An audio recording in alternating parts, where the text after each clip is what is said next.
Hi, I'm Priyanka, and today I'm going to review Ghachar Ghochar by Vivek Shanbhag, which is a translation from Kannada by Srinath Perur. This book, I really loved reading it, first of all. Secondly, I would like to talk about its title, Ghachar Ghochar, which sounds a very interesting, rhyming kind of a title. And also, our first instinct would be to think that it's a Kannada word, but actually, it's a Shanbag word. Yeah, so in this novel, to find out why the novel name is Ghachar Ghochar, you must read this novel to find out what happens and why, how this word comes up.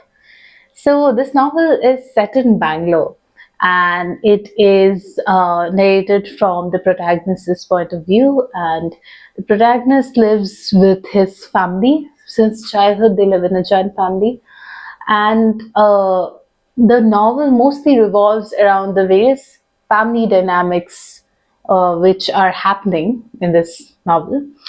The novel actually begins at Koshi's fictionalized Koshi, so to say, which is named as Coffee House by Vivek Shanbhag in this novel. So there we meet our protagonist for the first time, who is kind of we get to know that him as a kind of sensitive person, but yet he's not a person who can voice out his opinions, and thus it kind of become difficult for him to do anything, and he kind of feels himself kind of victim of his situations. And there are a lot of people like that. And then we meet the Vincent character, which I found very intriguing because in these old coffee houses, these waiters have like very interesting, quirky personality, to say the least. So Shanbag has had this very observant eye towards that, and he has created this character Vincent, who is almost like a divine intervention in the life of the protagonist, because he kind of gives simple solutions to all his big problems. So, coming back to the problems of his life, basically, he feels crushed between his wife, his sister, and his wife, Amma, his mother.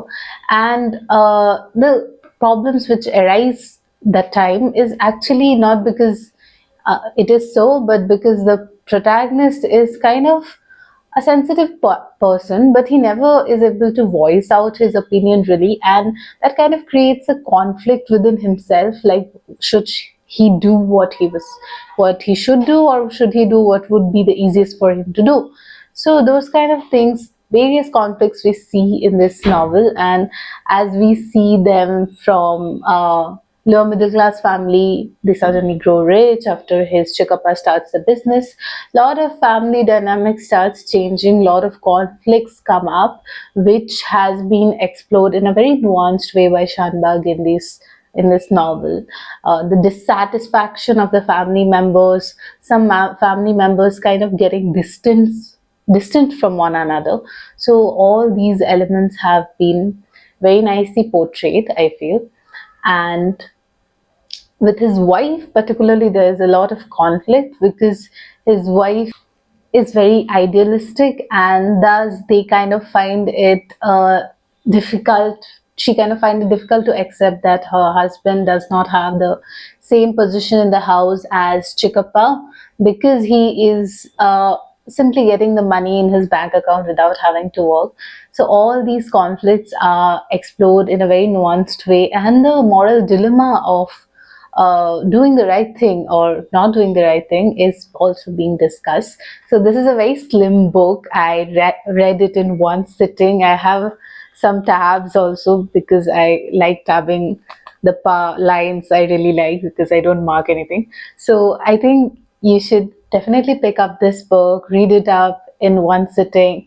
And if you're looking for something which is a very nuanced read, yet very readable, with a very nuanced portrayal of human life and human character, you must read Ghachar Ghochar. Thank you for watching this book review. Bye bye.